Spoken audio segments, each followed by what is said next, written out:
Hello folks, Jonathan Milam here with a Yamaha trumpet which has been, as you'll notice, converted to a tunable bell, which also means removable bell.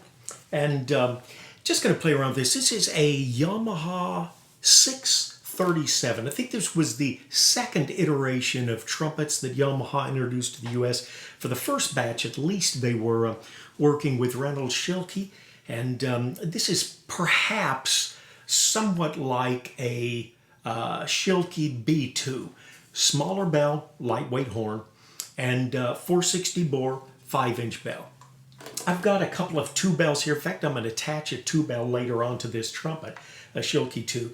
But a little smaller, a little tighter, probably yield itself to one of two things, either a very nice commercial tone, or if you're like me and you just don't take a lot of air, just like an easy horn to fill, this would certainly meet that criteria.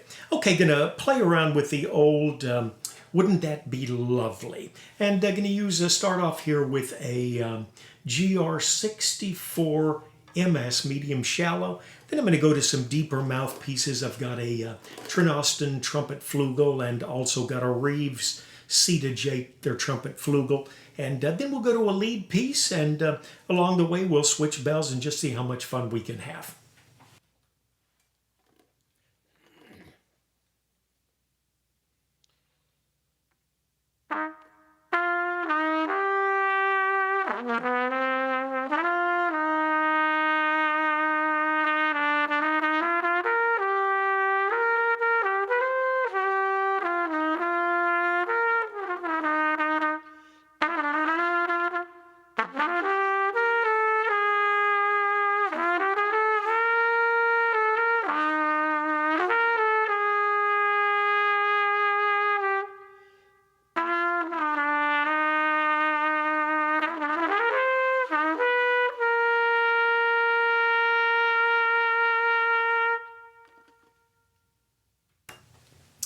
Easy to play. This particular horn, mostly bare brass, and I was told before I got it that it had a Miyashiro lead pipe attached, probably had some red rot here, and I think the Miyashiro lead pipe I've heard off of a YTR-637, a little more open, very nice blend. Now, when you do take one part from one trumpet and you add it to another, Franken horns, some people call them, I've always been a little bit worried. I've heard that intonation is a challenge. Got my tuner out last night. Every fingering that I've got, very nice, very nice. One of the other benefits of a tunable horn, Schilke believed that the further you got towards the bell with your intonation, the more exact your intonation was. And with a tunable bell, if you leave it open about that much, that's probably a little more than 1/4 of an inch, then you can take your main tuning slide, keep it closed all the way. So essentially, theoretically, what you're getting is a piece that's not broken by your gap here. So a gapless flow into the valve block, theoretically. Not sure really how all that works. Those of you that build trumpets would probably have a better idea by far than I. But that's the theory, and that's what I've been using with this. The tuning slide completely closed, and then, of course, just the intonation set here with the set screw. Okay, what do we do next? Why don't we go actually to the deepest piece that we've got. It is a Reeves C there. Oh, look how huge that is. 11 size drill and very, very deep V cup. And we'll play that same tune. And again, we're still with the Yamaha 637 and the original bell that it came with.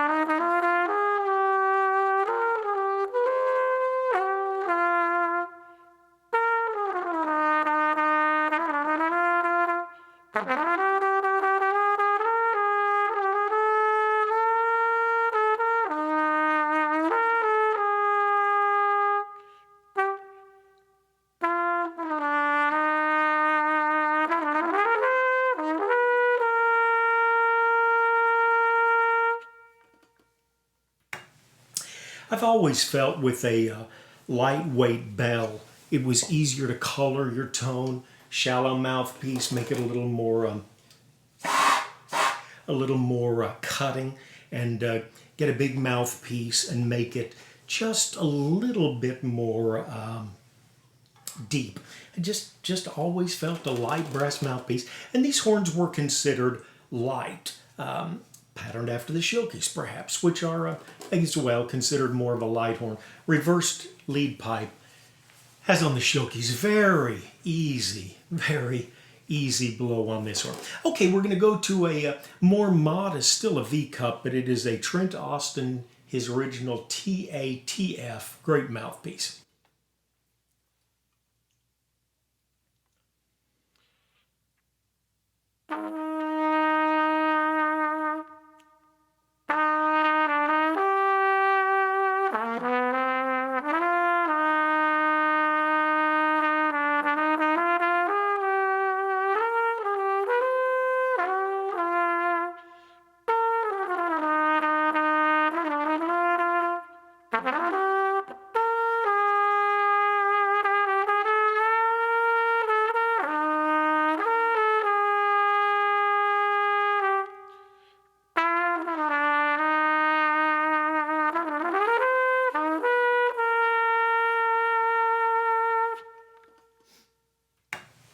I've always thought this mouthpiece really lent itself to soloing. Very nice mouthpiece. Okay, got a lead piece here. Eric Miyashiro. I've got him on my mind. This is a GR63Z, and beautiful piece. Quite an abrupt move down, and then almost like a second cup that opens up. Nice piece. The one backbore for GR, and we'll see if we can give it a little bit more upper range.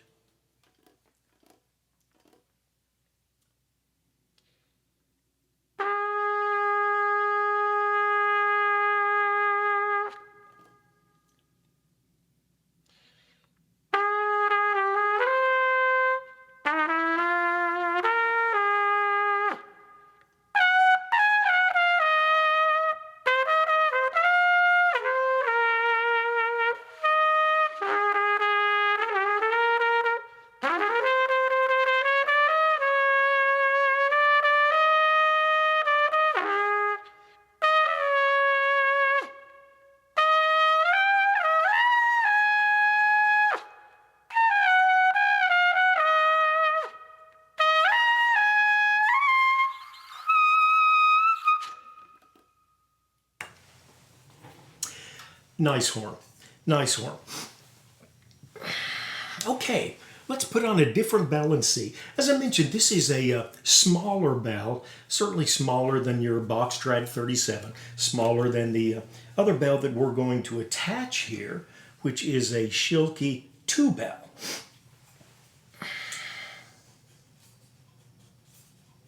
Very interesting, just slides off this top rail while it's coming off this tube out of the, what would normally be the start of your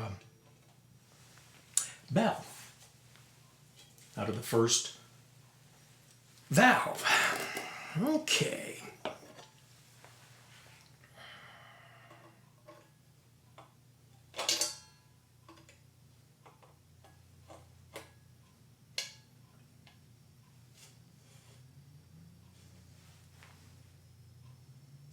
Almost too easy. Goes on almost too easy. Okay, this is a larger bell, and this is off of a B5, I believe. So, it's the B, you've got a live bell, and I believe, I'm told this is copper. I think that's what they told me this one was. Okay, let's go back to our GR64 medium shallow, and we'll play that same song that we played just a moment ago, but we'll play it with a larger bell, which certainly does open the horn up.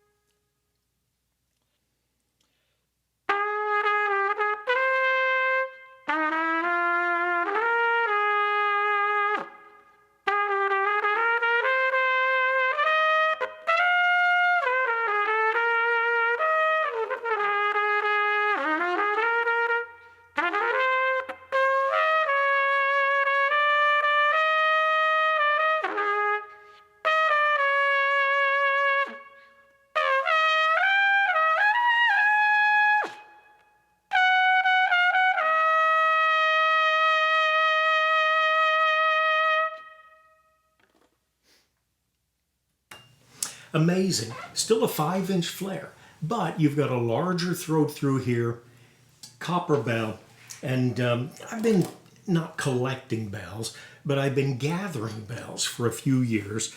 I've got a Box Stradivarius 65G, which is quite a large bell, and I've also got a Box Stradivarius 72 lightweight bell with the star, and just been looking for a horn to put them on. Just so happens that I got a Schilke with a tunable bell here a while back. And in fact, got this horn right after that. But very, very interesting what you can do. And it is amazing. You get the larger bell on here and it opens the horn up. You'd think, oh, it's the lead pipe that makes all the difference. Not necessarily. Not necessarily. But you get a very nice centered focus sound with the original Yamaha bell that came as well. As always, folks, appreciate you watching these videos. We love the thumbs up, as does Google. If you'd like to subscribe, there's a button down there somewhere. Any horns that we've got for sale, on the first line of the comments, you'll have a link to Trumpet Herald. Great forum. That's usually where I list my horns. Feel free to email me, message me from that situation. That link there, any horns, anything that interests you. Love the comments. If you've had a tuning bell, things of that nature. Always wonderful to hear thoughts, conjectures, and experiences. Take care of yourself and someone near you.